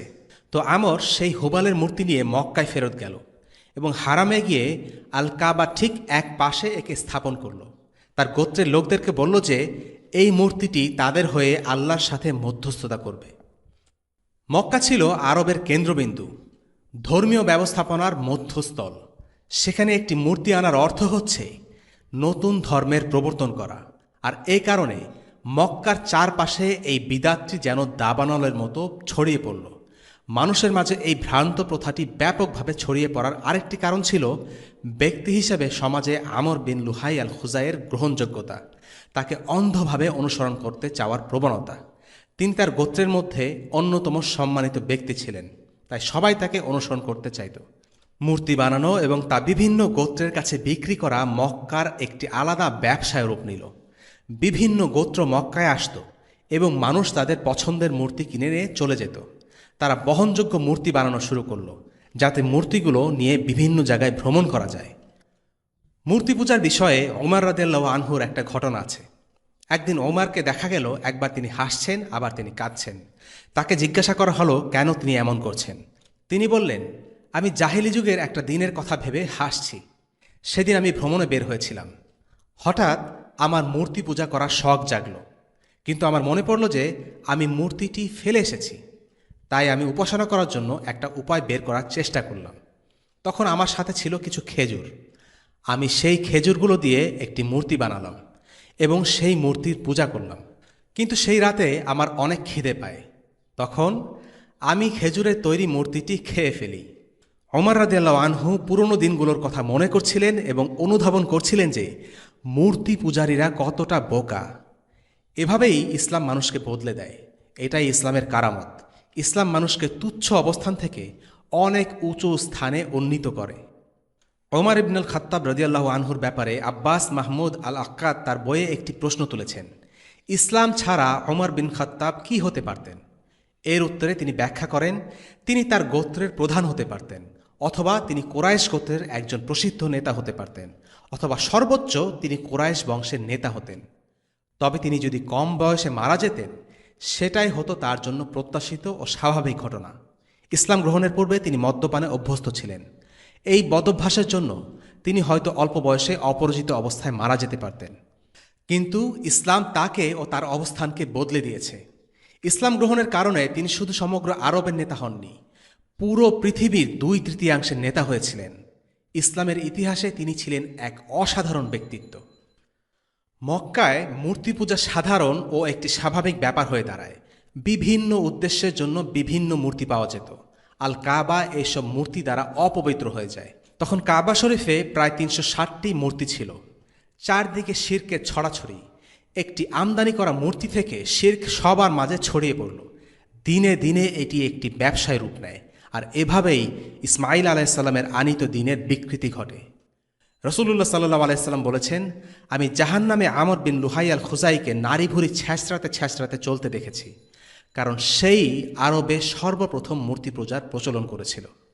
এবং স্বাভাবিকভাবেই একটা প্রশ্ন এসে যায়, কিভাবে মাত্র এক ব্যক্তির হাত দিয়ে আরবে শিরক প্রবেশ করল? কয়েকটা পয়েন্ট। ১. সংকীর্ণ মানসিকতা। কোরাইশ নেতা আমর ইবনে লুহাই মূর্তি পূজা শিখেছিলেন আমালেকা জাতির কাছে। ইংরেজিতে একে অ্যামেলকাইটস বলা হয়ে থাকে। আমালেকা জাতি ছিল প্রচণ্ড শক্তিশালী। তারা ছিল সে সময়ের তথাকথিত সভ্যতার ধারক বাহক। তাদের নিজস্ব সাহিত্য আর কালচার ছিল রাজনৈতিক ও সামরিক প্রতিপত্তি, আর্কিটেকচার এবং ঐতিহ্য। বলা হতো তারা ছিল অপরাজেয়। অন্যদিকে আরবরা তেমন কিছুই ছিল না। মুসলিম ঐতিহাসিক ইবনে খালদুন বলেছিলেন, দুর্বল জাতি সবল জাতির অনুসরণ করে। আমর ইবনে লুহাইয়ের তাই হয়েছিল। সে আমালেকা জাতির শ্রেষ্ঠত্ব বিশ্বাস করত, আর তাই তাদের বিশ্বাস ও সভ্যতা দেখে সে মুগ্ধ হয়ে যায় এবং তাদের অনুসরণ করা শুরু করে। এমনটা আমরা দেখি এই যুগে কিছু মুসলিমদের মাঝে, যারা পশ্চিমা সভ্যতার অন্ধ অনুসরণ করে। পশ্চিমা সভ্যতার মাঝে তারা যা কিছু দেখে তাই সাদরে গ্রহণ করে এবং ভালো বলে বিশ্বাস করে। বস্তুত এটা একটা সংকীর্ণ মানসিকতা। একটি জাতি সামরিক দিক দিয়ে শক্তিশালী হলেই যে তাদের আকীদা, বিশ্বাস, মূল্যবোধ আর রীতিনীতি ঠিক হবে, এমনটা ঠিক নয়। একজন মুসলিম ইসলামের আকীদা ও মূল্যবোধকে সব কিছুর উপর প্রাধান্য দেবে, যদিও বা সে দুর্বল বা শোষিত হয়। মুসলিম মর্যাদা ইসলামের মাঝে, কোরআন ও সুন্নাহ অনুসরণের মাঝে, অন্য জাতিকে কপি পেস্টের মাঝে নয়। ২. আমর বিন লুহাই যেনতনা কেউ ছিল না। সে ছিল সমাজের নেতা, আর সাধারণ মানুষের প্রবৃত্তি হল নেতার অনুসরণ করা। বর্তমানে মুসলিম জাতির অধপতনের একটি কারণ হল মুসলিম দেশে এমন কিছু লোক নেতৃত্ব ও দিক নির্দেশনার পদে বসে আছে যারা বিশ্বাস করে সেকুলারিজম বা ধর্মনিরপেক্ষতায়। বুদ্ধিজীবী এবং নীতিনির্ধারক পদে যারা কাজ করছে তারা কেউই ইসলামের শ্রেষ্ঠত্বে বিশ্বাস করছে না, বরং তারা মনে করে মুসলিমদের এগিয়ে যেতে হলে পশ্চিমাদের দেয়া গণতন্ত্র, ব্যক্তি স্বাধীনতা আর পুঁজিবাদের মডেল অনুসরণ করতে হবে। গত ১০০ বছরে মুসলিম সমাজে যত সংস্কারকের আবির্ভাব ঘটেছে তাদের মধ্যে প্রায় সবাই পশ্চিমা আদর্শ লালন করে এবং তাদের দেয়া মূল্যবোধ অনুসরণ করতে মুসলিমদের শিক্ষা দিচ্ছে। এর সাথে যোগ হয়েছে আলিম সমাজের সাথে মুসলিমদের দূরত্ব, যে কারণে মুসলিমরা পশ্চিমা আদর্শ ও রীতিনীতির প্রতি এক ধরনের মুগ্ধতা অনুভব করে। আর সেই একই জিনিস আমরা দেখতে পাই আমর ইবনে লুহাইয়ের মাঝে। ৩. অজ্ঞানতা। ইব্রাহিম এবং ইসমাইল আলাইসাল্লামের সাথে আমর ইবনে লুহাইয়ের দূরত্ব সময়ের হিসাবে প্রায় ২০০০ বছর। এই দীর্ঘ সময়ে মানুষের মধ্যে দ্বীন ও ইলমের চর্চায় আস্তে আস্তে ঘুণ ধরেছে, তাওহীদের বোধ ভোঁতা হয়ে গেছে। এবং এই কারণে আমর ইবনে লুহাই যখন মূর্তি নিয়ে আসলো, তখন কেউই বুঝতে পারল না এই মূর্তি পূজার মাধ্যমে তারা আদি পিতা ইব্রাহিম আলাইসাল্লামের আদর্শ থেকে ছিটকে পড়েছে। আরবরা ইব্রাহিম আলাইসাল্লামকে আদি পিতা মনে করত ঠিকই, কিন্তু তার তাওহীদের আদর্শ থেকে তারা ছিল যোজন যোজন দূরে। যাই হোক, আমরা জানতে পারলাম আরবে কিভাবে এবং কেন শিরকের উৎপত্তি হয়েছিল। তবে এই সময়ের মধ্যেও আরও দুটি যে প্রধান ধর্ম আরবে প্রচলিত ছিল তা হল খ্রিস্ট ধর্ম এবং ইহুদি ধর্ম। এদের ব্যাপারে কিছু জেনে নেওয়া যাক। ঈসা আলাইসাল্লাম ছিলেন আল্লাহ রসুল সাল্লাহ আলাইসাল্লামের আগে সর্বশেষ নবী। তিনি হলেন সেই নবী যাকে ঘিরে ইসলাম, খ্রিস্ট ধর্ম এবং ইহুদিবাদ এই তিনটি বড় ধর্মের মূল পার্থক্য রচিত হয়েছে।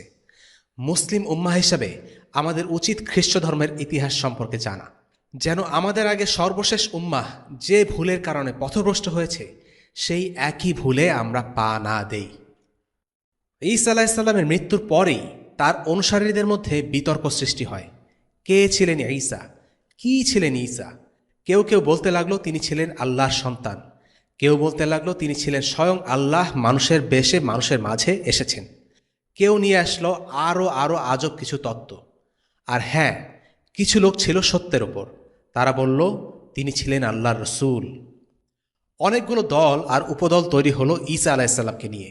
মোটা দাগে দুই ভাগে ঈসা আলাইসাল্লামের অনুসারীদের ভাগ করা যায়। এক দলকে ইংরেজিতে বলা হয় জুইশ খ্রিস্টিয়ান, যারা বিশ্বাস করত ঈসা ছিলেন একজন মানুষ, আল্লাহর রসুল। বাংলায় আমরা তাদের তাওহীদবাদী খ্রিস্টান বলতে পারি, কেননা তাদের বিশ্বাস আমাদের আকীদা বিশ্বাসের বেশ কাছে। আর আরেকটি দলকে ইংরেজিতে বলা হয় পলিন খ্রিস্টান বা যাজক পলের অনুসারী খ্রিস্টান।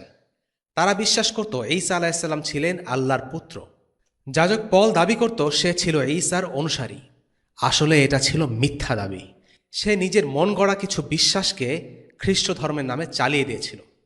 ঈসা আলাইহিসসালাম যে শরীয়ত এনেছিলেন সে শরীয়তকে সে বাতিল করে দেয় এবং খ্রিস্ট ধর্মের মধ্যে শিরকি আকীদা প্রবেশ করায়। খ্রিস্ট ধর্মের অনুসারীরা ঈসা আলাইহিসসালামের মৃত্যুর পর প্রায় ৩০০ বছর ধরে রোমান আর ইহুদিদের হাতে শোষিত ও নিগৃহীত হতে থাকে। আমরা জানি ইহুদিরা ঈসা আলাইহিসসালামকে নবী বলে স্বীকার করেনি, তারা খ্রিস্টানদের অপছন্দ করত। আর রোমানরা ছিল সে সময় পৌত্তলিক, তারা সে সময় মূর্তি পূজা করত। মূলত ঈসা আলাইহিসসালামকে অস্বীকার করেছিল প্রথমে ইহুদি আলিমরা, আর রোমানদের সাথে যোগসাজশ করে তাকে মিথ্যা অপবাদ দিয়ে অপরাধী সাজায় এবং তাকে ক্রুশবিদ্ধ করার ষড়যন্ত্র করে, কিন্তু সেটা সফল হয়নি। আল্লাহ তাআলা তার আগেই তাকে নিজের কাছে তুলে নেন। যাই হোক, ৩০০ বছর ধরে খ্রিস্টানরা শোষিত হতে থাকে রোমানদের হাতে। তাদের কাউকে পুড়িয়ে মারা হতো, কাউকে সিংহের গর্তে ছুঁড়ে মারা হতো, কারো মাথাকে করাত দিয়ে দুভাগ করা হতো, কারো গায়ের উপর চালিয়ে দেয়া হতো লোহার চিরুনি। কিন্তু এক পর্যায়ে ঘটল এক অদ্ভুত ঘটনা। খোদ রোমান সম্রাট খ্রিস্টান হয়ে গেলেন। সেই রোমান সম্রাট কেন খ্রিস্টান হয়েছিলেন সেটা এখনও রহস্য। কেউ কেউ মনে করে তিনি রাজনৈতিক স্বার্থে খ্রিস্টান হয়েছিলেন।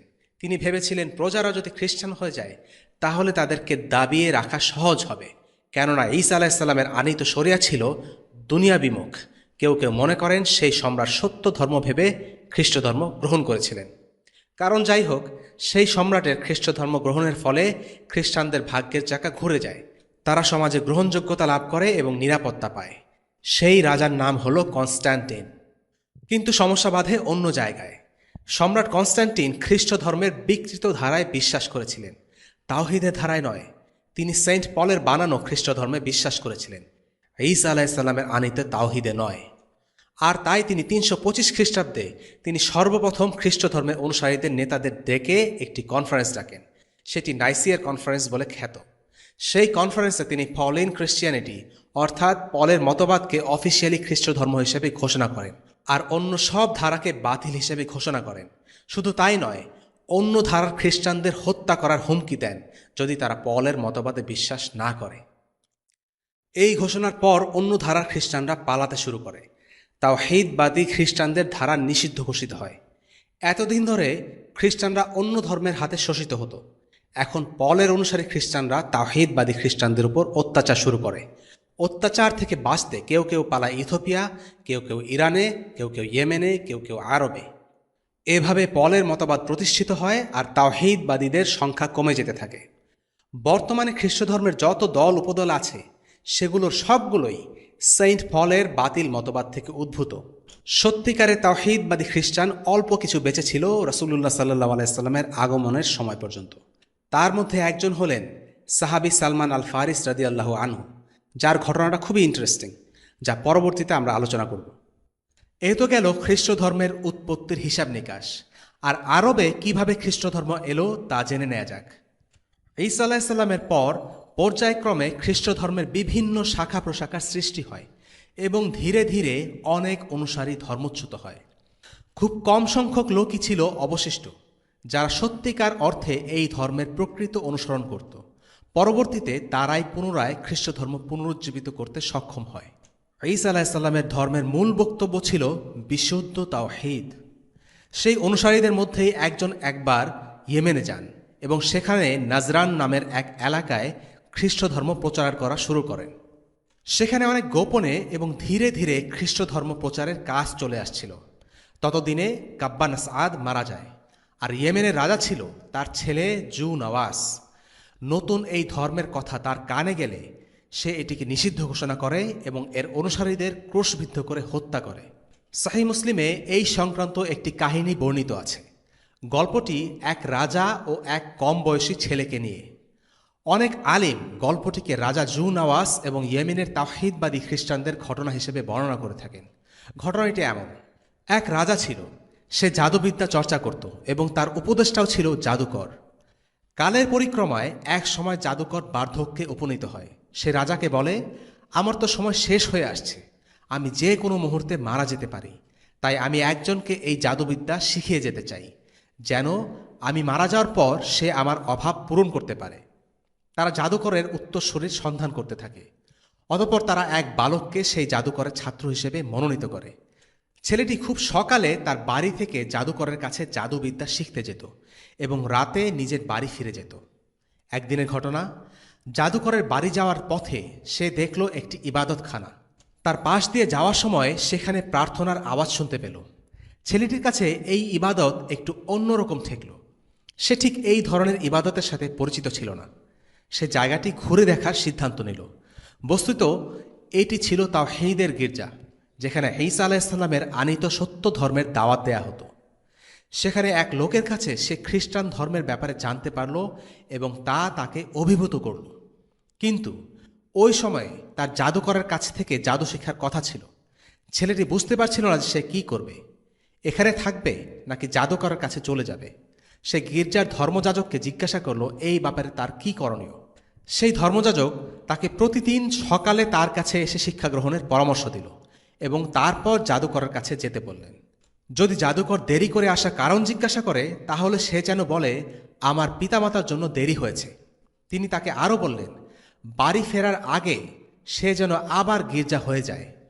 যদি তার পিতামাতা বাড়িতে দেরি করে ফেরার কারণ জানতে চায়, তাহলে সে যেন বলে যে জাদুকর তাকে দেরি করিয়ে দিয়েছে। এভাবেই সেই অল্প বয়স্ক ছেলেটির দিন কাটতে লাগল। সে জাদুকরের কাছে যাওয়ার আগে এবং বাড়ি ফেরার পথে গির্জা থেকে দীক্ষা নিয়ে যায়। একদিন একটি ঘটনা ঘটল। এক ভয়ানক জন্তু বাজারে ঢুকে পড়ল এবং বাজারে বিশৃঙ্খলার সৃষ্টি করল। কেউ জন্তুটিকে থামাতে পারছিল না। তখন ছেলেটি বলল, হে আল্লাহ, আমি আজকে জানতে চাই যে ধর্মযাজক এবং জাদুকর এই দুইজনের মধ্যে কে সঠিক পথের উপর আছে। হে আল্লাহ, আমাকে সঠিক পথ দেখিয়ে দাও। সবাই জন্তুটিকে হত্যা করার চেষ্টা করল, কিন্তু কেউ সফল হল না। সে একটি পাথর হাতে নিয়ে বলল, হে আল্লাহ, যদি গির্জার ধর্মযাজক সত্য পথের উপরে থাকে, তাহলে এই পাথর দ্বারা জন্তুটিকে মেরে ফেলো। সে সেই জন্তুর দিকে পাথরটি ছুঁড়ে মারল এবং জন্তুটি সাথে সাথে মারা গেল। ধর্মযাজকের কাছে গিয়ে ছেলেটি সব কিছু খুলে বলল। সব কিছু শুনে তিনি বললেন, তুমি আজকে অনেক উঁচু পর্যায়ে উন্নীত হতে পেরেছ। এখন তোমাকে কঠিন পরীক্ষার সম্মুখীন হতে হবে। প্রকৃতপক্ষে আল্লাহ তাআলা পরীক্ষা ছাড়া কেউ উঁচু মর্যাদার অধিকারী হতে পারে না। আল্লাহ তাআলা এই পৃথিবীতে পরীক্ষা করার জন্য মানুষদেরকে পাঠিয়েছেন, আর সবাইকে তার নিজ নিজ যোগ্যতা অনুসারে পরীক্ষা করা হবে। রাসূলুল্লাহ সাল্লাল্লাহু আলাইহি সাল্লাম বলেছেন, সবচেয়ে কঠিন পরীক্ষার সম্মুখীন হন নবীগণ। এরপর পর্যায়ক্রমে যোগ্যতা অনুসারে সবার পরীক্ষা নেওয়া হয়। ধর্মযাজক বালকটিকে বলেছিল যে সে কঠিন পরীক্ষার সম্মুখীন হবে শীঘ্রই। তিনি আরও বললেন যে যখন পরীক্ষার সময় আসবে, তখন তুমি আমার নাম কারো কাছে প্রকাশ করে দিও না। তিনি ভয় পেয়ে নিজের নাম প্রকাশ করতে চাননি, ব্যাপারটা এমন না। যেহেতু তার দাওয়ার পুরো কার্যক্রমটাই গোপনে পরিচালিত হচ্ছিল, তাই তিনি সাবধানতাবশত এমনটি করেছেন। অন্যদিকে রাজার একজন অন্ধ উপদেষ্টাও ছিল। তিনি এই বালকের কাছে আরোগ্য লাভের উদ্দেশ্যে গেলেন। এই বালক ততদিনে সবার কাছে বেশ পরিচিতি লাভ করেছিল এবং সবাই তার কাছে বিভিন্ন সাহায্যের জন্য আসত। যখন রাজার উপদেষ্টা বালকের কাছে গেল, সে বলল, আমি নই, বরং আল্লাহ তাআলাই আপনাকে সুস্থ করে তুলতে পারবেন। অতঃপর সে আল্লাহর সাহায্যে লোকটির অন্ধত্ব দূর করে দিল। সুস্থ হওয়ার পর লোকটি রাজার কাছে গেল। রাজা তাকে জিজ্ঞেস করল, কে তোমাকে সুস্থ করে তুলল? লোকটি বলল, আল্লাহ। তখন রাজা বলল, কি, আমি ছাড়া তোমার কি আরও কোনো রব আছে? লোকটি উত্তর দিল, হ্যাঁ আছে, আল্লাহ আমার রব এবং আপনারও। এরপর রাজা এই বন্ধুকে অনেক অত্যাচার করল, যাতে সে ওই ব্যক্তির নাম প্রকাশ করে যে এই শিক্ষা দিয়েছে। অনেক অত্যাচারের পর লোকটি ছেলেটির নাম প্রকাশ করতে বাধ্য হলো। তারপর ছেলেটিকে গ্রেপ্তার করে আনা হলো। তাকেও অনেক নির্যাতন করা হলো। সে অত্যাচার সহ্য করতে না পেরে শিক্ষকের নাম বলে দিতে বাধ্য হলো। এরপর ধরে আনা হলো বালকের দীক্ষাগুরু সেই ধর্মযাজককে। তাকে তার ধর্ম ত্যাগ করতে বলা হলো, কিন্তু তিনি রাজি হলেন না। এরপর তারা একটি কড়া টেনে তার মাথার উপর রাখল আর তাকে কেটে দুভাগ করে ফেলল। কিন্তু তবুও তিনি দিন ত্যাগ করতে রাজি হননি। অদম্য সাহসিকতার এক অদ্ভুত দৃষ্টান্ত। বাকি থাকলো সেই ছেলেটি। রাজা ছেলেটিকে পাহাড়ের উপর থেকে ছুঁড়ে ফেলে দেওয়ার আদেশ করল। ছেলেটি আল্লাহর কাছে দোয়া করল, হে আল্লাহ, তুমি যেভাবে ভালো মনে করো সেভাবে আমাকে ওদের হাত থেকে রক্ষা করো। সে পুরোপুরিভাবে আল্লাহর উপর ভরসা করল। তারা ছেলেটিকে নিয়ে পাহাড়ের উপরে গেল। সেখানে পৌঁছানো মাত্রই পাহাড়টি কেঁপে উঠল এবং ছেলেটি ছাড়া বাকি সব সৈন্য পাহাড় থেকে পড়ে গেল। এরপর ছেলেটি রাজপ্রাসাদে ফিরে এলো। রাজা তখন আরেক সৈন্যদলকে আদেশ দিল যে তাকে যেন গভীর সমুদ্রে নিক্ষেপ করা হয়। তারা নৌকা করে সমুদ্রে গেল এবং পুনরায় একই দোয়া করল, হে আল্লাহ, তুমি যেভাবে ভালো মনে করো সেভাবে আমাকে ওদের হাত থেকে রক্ষা করো। হঠাৎ মাঝপথে নৌকাটি উল্টে গেল এবং সেই বালক ছাড়া সবাই ডুবে মারা গেল। অতঃপর সে আবার রাজার কাছে ফিরে গেল। পুনরায় রাজা ছেলেটিকে মারতে চাইল এবং সে আরও এক সৈন্যদল নিয়োগ দিল। ছেলেটি রাজাকে বলল, আপনি আমাকে ততক্ষণ পর্যন্ত মারতে পারবেন না যতক্ষণ না পর্যন্ত আপনি আমার কথা মতো কাজ করেন। রাজা প্রশ্ন করল, কি সেই কাজ? তখন বালকটি বলল, আপনি আমাকে রশি দিয়ে একটি গাছের সাথে বেঁধে সেখানে সবাইকে জড়ো করেন। তারপর আপনি আপনার তীর নিয়ে বলবেন, বিসমিল্লাহ, এই বালকের রবের নামে। এই কাজ করলে আপনি আমাকে মেরে ফেলতে পারবেন। অর্থাৎ ছেলেটি নিজেই রাজাকে বলে দিল কিভাবে তাকে মেরে ফেলতে হবে। ফিদাই বা আত্মোৎসর্গমূলক হামলা বা অভিযানের বৈধতার পক্ষে বিভিন্ন দলিলের মধ্যে এই ঘটনাটি প্রমাণ হিসেবে উত্থাপন করা হয়। এটাকে অনেকে আত্মঘাতী হামলা হিসেবে বলে থাকেন। ফিদাই অভিযানের গ্রহণযোগ্যতার প্রমাণে এটি একটি দলিল। আল্লাহ তাআলার খাতিরে নিজের জীবন উৎসর্গ করা নিঃসন্দেহে একটি বৈধ কাজ। তবে কখন এবং কোথায় এই কাজটি করা যাবে সে ব্যাপারে অবশ্যই কিছু বিধিনিষেধ আছে। কারণ এই ঘটনায় দেখা যাচ্ছে ছেলেটি রাজাকে বলে দিচ্ছিল কিভাবে তাকে মেরে ফেলা সম্ভব। ছেলেটি এই কাজ করেছে একটি মহৎ উদ্দেশ্যে। রাজা ছেলেটির বলে দেয়া পদ্ধতি অনুসরণ করল। বিসমিল্লাহ, এই ছেলের রবের নামে। এই কথা বলে জনসমক্ষে রাজা তার দিকে তীর নিক্ষেপ করল। তীরটি সরাসরি ছেলেটির মাথায় বিঁধে যায়, ফলে সে সাথে সাথে মারা যায়। এই ঘটনা দেখে ঘটনাস্থলের সবাই মুসলিম হয়ে যায়। ছেলেটি নিজের জীবন বিসর্জন দিল যেন অন্যরা বাঁচতে পারে। আর বেঁচে থাকার অর্থ তো একমাত্র ইসলামের মধ্যেই নিহিত। যে জীবনে ইসলাম নেই সেই জীবনের কোনো মূল্য নেই। নিজের মৃত্যুর মাধ্যমে সে একদল মানুষকে ইসলামের দিকে আহ্বান করে গেল। অতঃপর রাজার উপদেষ্টারা তাকে বলল, হায় হায়, আপনি যা আশঙ্কা করেছিলেন তাই ঘটল। ছেলেটিকে রাজা মেরে ফেলতে চেয়েছিল যেন তার দিন মানুষের মধ্যে ছড়িয়ে পড়তে না পারে, অথচ এখন সবাই ছেলেটিকে মারা যেতে দেখে মুসলিম হয়ে গেল। রাজার পরিকল্পনা পুরোপুরি ব্যর্থ হল। রেগে গিয়ে রাজা জু নওয়াজ একটি বড় গর্ত খোঁড়ার জন্য সৈন্যদের আদেশ দেয়। তারপর সেই গর্তে কাঠ রেখে আগুন জ্বালিয়ে দেয়া হয়। লোকদেরকে বলা হলো তাদের নতুন ধর্ম পরিত্যাগ করতে। যারা অস্বীকৃতি জানালো তাদের সবাইকে একে একে ধরে এই আগুনে পুড়িয়ে মারা হলো। অনেক মানুষকে সেই জ্বলন্ত আগুনে সেদিন জীবন্ত পুড়িয়ে মারা হয়েছিল। এরা আল্লাহর প্রতি বিশ্বাসকে দৃঢ়ভাবে ধারণ করেছিল। তারা পিছু হটেনি, ছাড়ও দেয়নি। গল্পের শেষটা অসাধারণ। রাসূলুল্লাহ সাল্লাল্লাহু আলাইহি সাল্লাম বলেন, একজন মহিলা আগুনের দিকে এগিয়ে যাচ্ছিল। তার কোলে ছিল তার বাচ্চা। বাচ্চাটির জন্য সে মুহূর্তের জন্য দ্বিধাগ্রস্ত হয়ে পড়ে। তখন সেই কোলের শিশুটি বলে ওঠে, মা, আপনি শান্ত হন, কারণ আপনি সত্যের পথে আছেন। আর এই কথা শুনে মহিলা নির্ভীক চিত্তে আগুনে ঝাঁপ দেন। রাসূলুল্লাহ সাল্লাল্লাহু আলাইহি সাল্লাম আরও বলেন, 3 জন শিশু আছে যারা অলৌকিকভাবে শিশু বয়সে কথা বলে উঠেছিল। এই শিশুটি তাদেরই একজন। সূরা আল বুরুজে এই ঘটনাটা বর্ণিত আছে। তাদেরকে জীবন্ত আগুনে পুড়িয়ে ফেলা হয়েছিল, কিন্তু বস্তুত তারা মৃত্যুর মাধ্যমে নতুন জীবন লাভ করেছে। মনে হতে পারে যে এখানে রাজা বিজয়ী হয়েছে, কিন্তু আল্লাহ তাআলা বলছেন ভিন্ন কথা। তিনি বলেছেন, যালিকাল ফাউজুল কবীর, এটাই তো বিরাট সাফল্য। সূরা বুরুজ আয়াত 11। আল্লাহ তাআলা কেন এমন একদল মানুষকে বিজয় হিসেবে আখ্যায়িত করেছেন যারা আগুনে পুড়ে মারা গিয়েছে? প্রকৃত বিজয় দুনিয়াবী শক্তির বিজয় নয়, বরং প্রকৃত বিজয়ী তারাই যারা জীবনের শেষ মুহূর্ত পর্যন্ত সত্যের আদর্শের উপরে নিজ বিশ্বাসের উপর অটল থাকে। জান্নাতে প্রবেশ করতে পারাই হচ্ছে বিজয়, আর তাই শহীদরা অবশ্যই বিজয়ী, যদিও তারা অত্যাচার নির্যাতনের শিকার হন বা কষ্ট ভোগ করেন। সেদিন সব মুসলিমকে হত্যা করা হলেও তার মধ্যে একজন বেঁচে যান।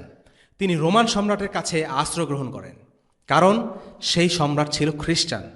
খ্রিস্টানরা তৎকালীন সময়ে বিভিন্ন গোত্রে বিভক্ত ছিল, কেননা ততদিনে রোমান খ্রিস্টানরা ত্রিতত্ত্ববাদ ও ঈসা আলাইহিসসালামকে ঈশ্বর হিসাবে বিশ্বাস করতে শুরু করে, তাদের ধর্মকে বিকৃত করে ফেলে।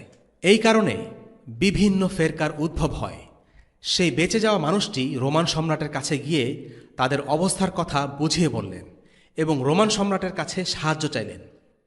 রোমান সম্রাট তখন বলল, আমরা ইয়েমেন থেকে অনেক দূরে আছি, তবে আমরা যা করতে পারি তোমাদের অবস্থার কথা জানিয়ে আবিসিনিয়ার নাজ্জাশীর কাছে সংবাদ পাঠাতে পারি। আশা করি সে তোমাদের সাহায্য করবে। তখন আবিসিনিয়ার নাজ্জাশীও খ্রিস্টান ছিলেন, তাই রোমান সম্রাট তার কাছে খবর পাঠালো। অতঃপর নাজ্জাশী তার সেনাপতি আরিয়াতের নেতৃত্বে একদল সৈন্য পাঠান। তারা ইয়েমেন আক্রমণ করে এবং জুনাওয়াসের সাথে যুদ্ধ করে। যুদ্ধে জুনাওয়াস পরাজিত হয় এবং লোহিত সাগরে ঝাঁপ দিয়ে আত্মহত্যা করে। ইয়েমেনের কিছু অংশে তখন আবিসিনিয়ার শাসন শুরু হয়। প্রতিশোধ নেয়ার উদ্দেশ্যে তারা এই আক্রমণ পরিচালনা করে, কারণ ইয়েমেনের ইহুদিরা খ্রিস্টানদের হত্যা করেছিল। আরিয়াত কিছুদিনের জন্য ইয়েমেন শাসন করে। এমন সময়ে আরিয়াতের এক সেনাপতি তার বিরুদ্ধে বিদ্রোহ করে বসে এবং এই বিদ্রোহের ফলে ইয়েমেনে বসবাসরত আবিসিনিয়ানরা দুই দলে বিভক্ত হয়ে যায়। একদল ছিল আরিয়াতের পক্ষে এবং অন্য দল ছিল বিদ্রোহী সেনাপতি আব্রাহার পক্ষে। দল দুটি পরস্পরের বিরুদ্ধে যুদ্ধে জড়িয়ে পড়ে। আরিয়াত আব্রাহাকে বলে, আমরা যদি দুই দল মিলে যুদ্ধ করি তাহলে ইয়েমেনের লোকেরা আমাদের হাত থেকে ইয়েমেন ছিনিয়ে নেবে। কেমন হয় যদি আমরা শুধু দুইজন একে অপরের বিরুদ্ধে যুদ্ধ করি? আব্রাহা রাজি হয়, কিন্তু সে একটি চক্রান্ত করে। সে গোপনে তার কয়েকজন দেহরক্ষীর সাথে আরিয়াতের বিরুদ্ধে চক্রান্ত করল যে যদি তারা আব্রাহাকে হারতে দেখে তবে তারা যেন তাকে সাহায্য করার জন্য এগিয়ে আসে। বর্ণনা মতে আরিয়াত ছিল লম্বা এবং সুঠাম দেহের অধিকারী, অন্যদিকে আব্রাহা ছিল খাটো এবং স্থূলকায়। তারা যখন একে অপরের বিরুদ্ধে যুদ্ধ করছিল তখন চারপাশে অনেক মানুষ যুদ্ধ দেখছিল। যুদ্ধের প্রথমেই আরিয়াত আব্রাহাকে আক্রমণ করে এবং এক পর্যায়ে তার নাক কেটে ফেলে। এমন অবস্থায় আব্রাহার একজন রক্ষী এগিয়ে এসে আরিয়াতকে মেরে ফেলে। এভাবেই আব্রাহা ইয়েমেনের শাসন ক্ষমতা দখল করে। এখন আসি ইহুদি মতবাদের প্রচলন সম্পর্কে। ইয়েমেনের রাজা কাব্বান আসআদ ব্যবসার উদ্দেশ্যে শামে গিয়েছিল। মদিনা অতিক্রম করার সময় সে তার ছেলেকে সেখানে রেখে যায়, যেন সে ফিরে আসার আগ পর্যন্ত তার ছেলে মদিনায় ব্যবসা চালিয়ে নিতে পারে। কিন্তু মদিনার কিছু লোক তার ছেলেকে মেরে ফেলে। মদিনায় ফিরে এসে সে তার ছেলের মৃত্যু সংবাদ পায়। এই সংবাদ শুনে মদিনাকে ধ্বংস করার সিদ্ধান্ত নেয়। তাই সে মদিনায় আক্রমণ করে। তার বিশাল সৈন্যবাহিনীকে মোকাবেলা করার মতো মদিনার তেমন কোনো শক্তি ছিল না। কাব্বান চাইলে মদিনাকে ধুলোয় মিশিয়ে দিতে পারত, কিন্তু হঠাৎ সে সময়ে মদিনায় দুজন ইয়াহুদি রাবির আগমন ঘটে। রোমানরা যখন জেরুজালেম দখল করে, ইহুদিরা তখন বাস্তুহারা হয়ে যায়। তখন তাদের মধ্যে কেউ কেউ শেষ নবীর খোঁজে আরবে চলে আসে। তাদের ধর্মগ্রন্থে শেষ নবীর আগমনের কিছু লক্ষণ ছিল। তারা মদিনায় সেই লক্ষণগুলো দেখতে পায়, তাই তারা মদিনায় বসতি স্থাপন করে। সেখানে তারা বাস করত তিনটি গোত্র, বনু কাইনুকা, বনু নাজির এবং বনু কোরাইজা। ইহুদি রাবিরা কাব্বান আসআদের কাছে গিয়ে বলল, দেখুন, এই স্থানটি আল্লাহ তাআলা সুরক্ষিত করে রেখেছেন। যদি আপনি মদিনাকে ধ্বংস করার চেষ্টা করেন তবে আল্লাহ তাআলা আপনাকে ধ্বংস করে দেবেন। তারা এ কথা সে কথা বলে শেষ পর্যন্ত কাব্বানকে বোঝাতে সক্ষম হয় যে মদিনা আক্রমণ করলে কাব্বান ভুল করবে। তাদের কথায় কাব্বান এতটাই প্রভাবিত হয় যে শুধুমাত্র মদিনা আক্রমণ থেকেই ক্ষান্ত হয়নি, বরং তার ইহুদি ধর্ম ভালো লেগে যায় এবং সে ইহুদি ধর্ম গ্রহণ করার ইচ্ছা প্রকাশ করে। এরপর সে সেই রাবিদের ইয়েমেনে যাওয়ার জন্য অনুরোধ করে। তারা রাজি হয় এবং অবশেষে কাব্বান ইহুদি ধর্ম গ্রহণ করে। সেই সময় হাওয়াজিন এবং কোরাইশ গোত্রের মধ্যে বিরোধ চলছিল। হাওয়াজিন গোত্রের লোকেরা মক্কা ও কাব্বান আসআদের মধ্যে দ্বন্দ্ব সৃষ্টি করার প্রয়াস চালিয়ে আসছিল এবং তারা এই উদ্দেশ্য পূরণে সফলও হয়। কাব্বান মক্কা আক্রমণের সিদ্ধান্ত নেয়। তখন ইহুদি রাবিরা আবার তাকে বলল যে আল্লাহ তাআলা মক্কাকেও সুরক্ষিত করে রেখেছেন, তাই মক্কায় আক্রমণ করার বদলে কাব্বানের মক্কায় যাওয়া উচিত এবং কাবা শরীফ তাওয়াফ করা উচিত। কাব্বান ইহুদি রাবিদের তার সাথে মক্কায় গিয়ে কাবা শরীফ তাওয়াফ করার জন্য অনুরোধ করে, কিন্তু তারা সেখানে যেতে অস্বীকৃতি জানায়, কারণ ইহুদি আলিমদের জন্য কাবা তাওয়াফ করা সমীচীন হবে না, কেননা কাবা মাটির তৈরি মূর্তি দ্বারা পরিবেষ্টিত। সুতরাং কাব্বান একা মক্কায় যায় এবং কাবা তাওয়াফ করে।